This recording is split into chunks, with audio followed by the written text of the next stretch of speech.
هيا مهرة طبت على ميدانها تلعب طرب يا زينها يا زينها، شيخة بنات الجيل والله زينها في زينها متصدرة بين البنات، عروسنا نوره لفتنتر سحر يرقصن يلغيد معها للفجر ويرقصوا مع امها بنت الفخر يشعلوا الافراح في كل الجهات، يرقصن يلغيد معها للفجر اللي يحضرت توقف لها الدنيا وتقوم من حسنها الطاغي وهبة القدوم وشموخها في العز يا صلى الغيوم وطيبها من اصلها بنت الدهر نور البدايح كلها تزهالها حورية في زينها وخصالها وهي حاكمة عرش الجمال لحالها الله وهبها ومدها بزين الصفات الله وهبها ومدها بزين الصفات وابوها احمد شيخ من روس الرجال اكرم كريم وسيرته مضرب مثال وامها ام خالد يا زين الخصال درة بحر فيها جمال وطيب ذات واخوانها عز وسند في كل حين وخواتها غزلان في طله وزين وعمامها روس الرجال الطيبين وخوالها اللي يعتلون النايفات وخوالها اللي يعتلون النايفات والعزوها الشجعان حي رجالها اعتبها اللي بالعلا من زالها واختامها عروسنا ندعي لها يسعدها رب الكون في طول الحياة واختامها عروسنا ندعي لها يسعدها رب الكون في طول الحياة يسعدها رب الكون في طول الحياة.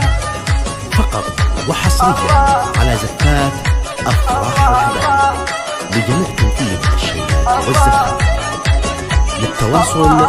هيا مهرة طبت على ميدانها تلعب طرب يا زينها يا زينها، شيخة بنات الجيل والله زينها في زينها متصدرة بين البنات عروسنا نوره لفتنتر سحر يرقصن يلغيد معها للفجر ويرقصوا مع امها بنت الفخر يشعلوا الافراح في كل الجهات يرقصن يلغيد معها للفجر اللي يحضرت توقف لها الدنيا وتقوم من حسنها الطاغي وهبة القدوم وشموخها في العز يا صلى الغيوم وطيبها من اصلها بنت الدهر نور البدايح كلها تزهالها حورية في زينها وخصالها وهي حاكمة عرش الجمال لحالها الله وهبها ومدها بزين الصفات الله وهبها ومدها بزين الصفات وابوها احمد شيخ من روس الرجال اكرم كريم وسيرته مضرب مثال وامها ام خالد يا زين الخصال درة بحر فيها جمال وطيب ذات واخوانها عز وسند في كل حين وخواتها غزلان في طله وزين وعمامها روس الرجال الطيبين وخوالها اللي يعتلون النايفات وخوالها اللي يعتلون النايفات والعزوها الشجعان حي رجالها اعتبها اللي بالعلا من زالها واختامها عروسنا ندعي لها يسعدها رب الكون في طول الحياة واختامها عروسنا ندعي لها يسعدها